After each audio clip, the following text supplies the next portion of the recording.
Prometheus is a movie that in only a few short days of release has caused debate amongst film nerds, widespread arguments, and more confusion than any film released in years. Many complain of unanswered questions, poor writing, or even that it's just plain boring. Having seen the film multiple times now, I feel I've come to an understanding of the events that take place in the movie.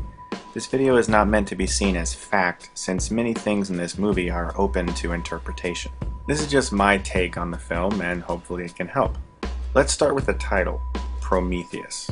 What is Prometheus? Well, in the movie, it's the name of the ship that carries the crew, which are on a journey to meet the beings they hope created humans. But what is Prometheus to literature? In Greek mythology, Prometheus was a titan who is known as the creator of mankind and also for the theft of fire for human use, which helped further the progression of humankind.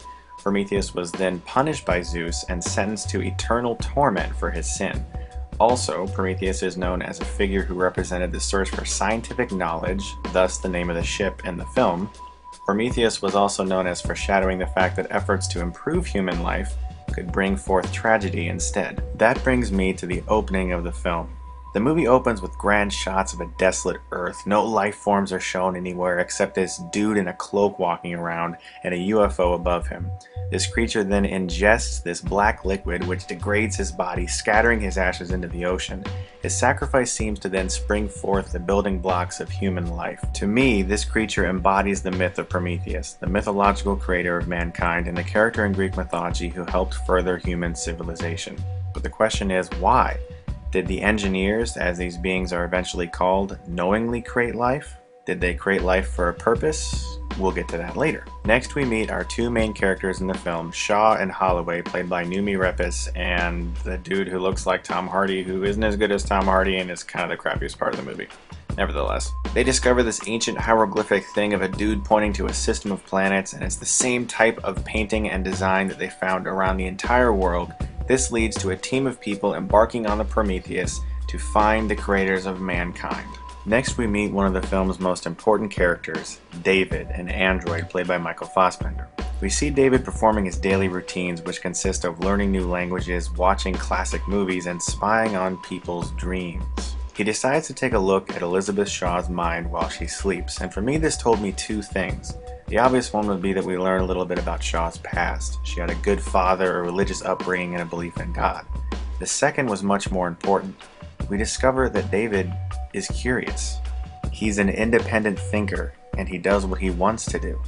Why would he peer into Shaw's dreams? What purpose or benefit would that bring to a robot? The only reason can be that he wanted to know more about her. He wanted to fulfill a desire inside him to learn about something new, with no regard for how personal or intrusive he was being. This is very important to the movie and helps bring understanding to the things David does throughout the film. Eventually, all the characters wake from sleep and land on LV-223, discovering what appear to be objects made by someone. Now, let me reiterate. They land on LV-223, not LV-426, where the original Alien takes place. The team explores the inside of this structure, discovering a large human-like face made out of stone, a room filled with containers that have some sort of black goo oozing out of it, and worms. Those worms are important. We'll get to those later. Continuing his course of independent curiosity, David takes one of these containers with him, keeping that a secret from everyone else. Also during this scene, the explorers alter the state of this room's environment, causing the black goo to eventually leak from the container. They also discover a dead engineer body left behind, decapitated by the door that leads to the giant stone head. The two idiot team members who are just stupid get left behind and are told that they'll be picked up the following morning due to bad weather outside the ship. Now let's jump to a little exchange between the captain and Vickers. The captain jokingly hints at Vickers being a robot, leading her inviting him into her room for implied sex. It's never clear whether or not they go through with it, as it's never discussed or referenced again. But this has led people to question, is Vickers a robot? Well, there are two different schools of thought to this. Let's start with the evidence suggesting that she is human. She sleeps in a cryo chamber in the beginning of the film, which an android wouldn't need. We see her doing push-ups after awakening from sleep like she's working off some kind of cryo hangover. She demonstrates emotions such as anger and shock, and she seems to be fatigued throughout some of the more physical scenes in the movie. She seems jealous when Wayland says David is like a son to him, as we later hear in the film.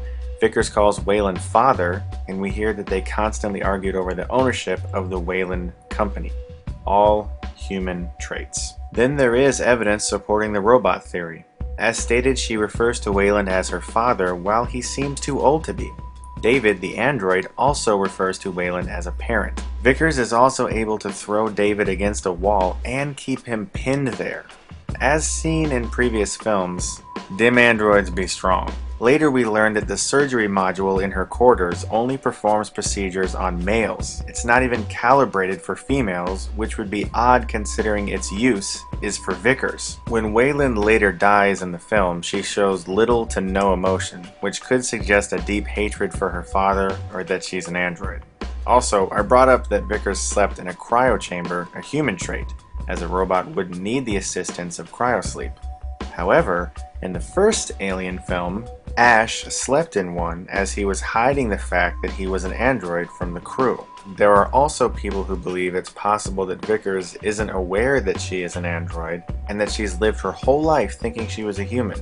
I find this hard to believe simply because she must have cut herself at least a few times. Noticing that her blood looks like milk would be a pretty big hint to me, huh? But perhaps the most important evidence suggesting that there is another android on board the Prometheus besides David is this.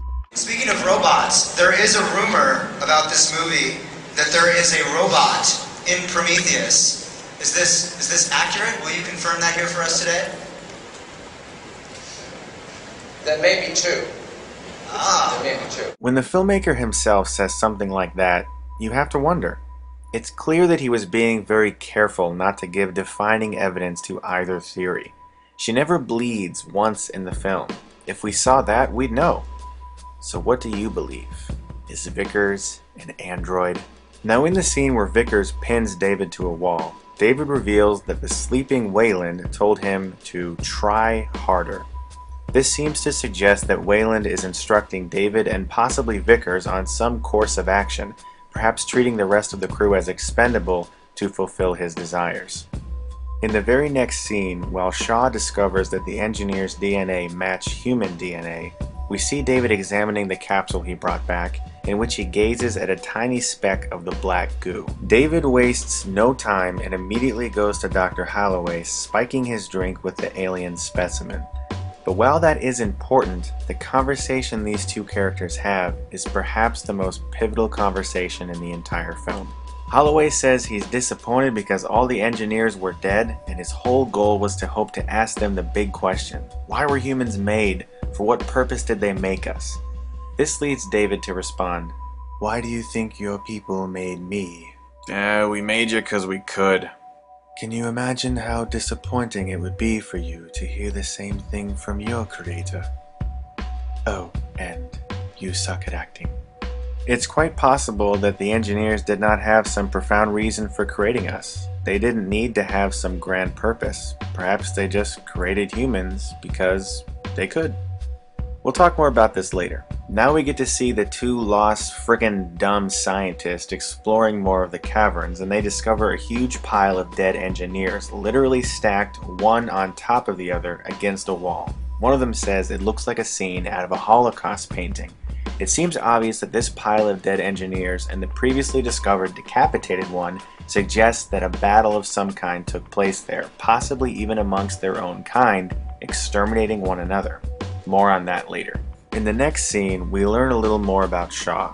She apparently is unable to bear children, and in an attempt to make her feel better, Holloway bangs her. Hey, sometimes it just works that way. I can't have children. Let's have sex. But I can't make babies. Sex. But what's important about this scene is a question that Shaw asks when Holloway suggests that she should stop believing in God because the engineers made us. She responds, and who made them? Now we get an important scene that was possibly handled a little too cliched. The two lost scientists, the stupid idiots, are back in this room with the stone head, and the black goo has now created tiny streams along the ground. Remember those worms we saw earlier? Well, they're back, but they're different now. They're not only much larger and aggressive, but their genetics and look have drastically changed, affected by the black gooey stuff. The silly, retarded scientist tries touching the dang thing, which to me was a pretty friggin' stupid thing for him to do. It wraps itself around his arm, breaking it, and when the other scientist cuts off its head, it grows right back, a definite trait of worms. At the same time, the other scientist is sprayed with a black goo which gets inside his helmet. Now Holloway wakes up, and in just an overnight period, he sees that he's been infected with something, and we know that it's from David spiking his punch. As the team heads back to the caverns to search for the missing scientists, David is able to convince the captain to allow him to go off on his own to fix a malfunctioning probe. David uses this to his advantage and discovers an engineer still in cryosleep and an entire navigation system pointing to Earth, showing that the engineers planned on traveling to Earth, but something stopped the process. Meanwhile, Holloway gets worse and worse, to the point where Vickers doesn't want to let him get back on the ship for fear of infecting the whole crew with this intense herpes he seems to have. He willingly gives himself up, and Vickers uses the flamethrower on him. It is reasonable to assume that whatever happened to those worms would have happened to Holloway. He may have retained much of his human self, but he would have been mutated and violent, turned into some form of a weapon. Now, when David is alone with Shaw, he discovers that she is knocked up. But not just knocked up, she's 3 months pregnant with an abnormal fetus. Not only is this impossible because she's barren, but they only just had sex the previous night. Upon learning that the fetus is alien, she decides to do anything and everything to get it out of her, leading to one of the film's best scenes. She uses Vickers' medical pod and induces surgery on herself, removing the creature from inside of her, which we will later learn is the very first facehugger ever born in its earlier stages of development. Remember the dude who got sprayed with the black goo? Well, he returns, wreaking havoc on everything in sight. It's fair to assume that this is what would have happened to Holloway if he hadn't given himself over to the flamethrower. So what do we know about this black goo now? Whatever it comes in contact with retains the basic structure and abilities of its genetic makeup, as seen by the worm regrowing its head, and the scientist still appearing to be human. But it makes its host stronger, and most of all violent and destructive with no shade of its former self. Quite a weapon these engineers have manufactured. Shaw staggers into a room, discovering that Wayland is in fact alive, hoping himself to meet his makers with the goal of seeing if they can lengthen his life and save him from death. Upon first viewing of the film, this twist bothered me. It didn't really seem to have a point, and it felt like it wasn't necessary to the story. But after my second viewing, it didn't bother me as much.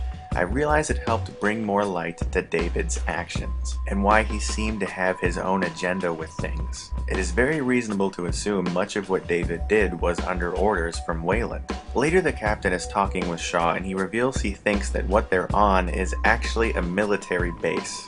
He says, "They're not stupid enough to make weapons of mass destruction on their own doorstep. It got out, it turned on them. If you can't love the one you with, love the one you with." It seemed a little far-fetched to believe that he could figure that out so quickly, but I think that character is clearly much smarter than he lets on. He's actually one of my favorite characters in the whole movie, and Idris Elba plays him really well. Is it possible that these engineers were infected with their own creation, causing an inner war amongst themselves? Does that explain the piles of bodies discovered earlier? The captain says he'll do whatever he has to see that that black death goo stuff doesn't get back to Earth. Now we cut to Shaw, David, and Wayland, and some other pointless characters, going to awake the last remaining engineer. David reveals he's discovered that the engineers were in the process of leaving for Earth. When Shaw asks why, he says, "Sometimes in order to create, one must first destroy." After they awake the engineer, David says something to him. Who knows what he says? We don't really know. It did kind of remind me of the language he was practicing in the beginning of the film. Perhaps someone will find out what it is later. I don't know. Whatever he says, the engineer doesn't like it. He rips off David's head and kills everyone in the room except Shaw, who escapes. She gets message to the captain that they must destroy the ship because the engineer is planning on continuing his original mission, heading to Earth, destroying it. With what at first seemed like a surprising amount of acceptance of his death, the captain flies Prometheus into the derelict, stopping the ship from continuing its course. But I recalled later that the captain said he'd do anything to keep the Earth safe, so I bought it. Vickers gets to the escape pod only to be crushed by falling debris. Aw, too bad. Now Shaw goes back to the remains of the Prometheus ship, which is Vickers' separate pod ejected by the captain. In it, she discovers her alien fetus is still alive, and it's grown to a very large size. Through her earpiece, she hears that David is still functional, and he warns her that the engineer is very angry and is coming for her. She lets loose the giant facehugger, which overpowers the engineer, implanting a tentacle in his mouth. Shaw then goes back, finds David's head and body, and convinces him to take her on one of the remaining derelict ships, searching for who made the engineers. Now we get the scene. We see the body of the engineer shaking violently, and something bursts out of it. It's the very first xenomorph alien in its early stages of development. It shrieks, revealing a second set of jaws, and then the screen goes black. So what the F does all this mean? Well, here's my take. The engineers created humans, as seen in the very first scene of the movie. Why? Do they really need a reason? As revealed when David is told by Holloway, the only reason humans created AI was because they could. There doesn't have to be a profound reason the engineers created us. So why along the way did they decide to destroy us? And what stopped them? I have a couple theories. Perhaps they were dissatisfied with the course humans took, with all of the death and destruction that humans have brought. Or perhaps there were always two classes of engineers, some who believed humans were a great creation and some who wanted us dead. Perhaps this led to a war amongst themselves, where they turned on each other, killing themselves off. Whatever the reason, it's clear they wanted us dead in the end. Why? Well, the answer isn't entirely clear in the film. Many have been angered by that. I'll tell you why it doesn't bother me. For one, there's been a sequel for Prometheus planned since the start of production on this film. It would be absurd and downright ludicrous for us to expect all of the answers in this movie. But also, I think some of the best science fiction films are the ones that ask the big questions. Movies that present the audience with something that is difficult to understand and perhaps never gives us the full answers. Early reviews of Prometheus are mostly positive but slightly mixed. This isn't surprising to me considering the original Alien film also received the same reception upon its initial release. According to Wikipedia, critical reaction to the film was initially mixed. Reviews by Variety, Sight and Sound, Vincent Canby, and even Leonard Maltin were mixed or negative. A review by Time Out said the film was an empty bag of tricks whose production values and expensive trickery cannot disguise imaginative poverty. Which brings me to something. Alien. One of the largest complaints I've heard of Prometheus is that it leaves us too many unanswered questions. Some have even gone as far as to blame that on poor writing. But just for 1 second, remove yourself from Aliens, Alien 3, Alien Resurrection, and the AVP movies. Remove yourself from all the lore and books associated with Alien. Imagine that you are a person in 1979 sitting down to watch Alien for the first time. When the film ends, you may have thought, okay, that was scary, but what's with that giant creature attached to that gun thingy? What are those weird spider things that lay eggs in people's throats, and why did that random ship crash into the planet, and what are all those eggs doing inside of it, and who sent the distress signal to get them there in the first place? Alien has just as many unanswered questions as Prometheus does, if not even more. It's just that now, over 30 years later, the film is so famous that people tend to overlook them. We live in an internet world where people are so used to immediate answers and satisfaction that it seems like we've forgotten how great it is to see a film that asks us questions. The audience. A film that makes us question things and wonder and search. Not every film needs a concrete answer to every question it poses. To leave us guessing and wanting more is a bold choice on the filmmaker's part. It's my firm belief that years from now, Prometheus will be hailed as a wholly original science fiction film and ranked in with other sci-fi classics that helped mold the genre.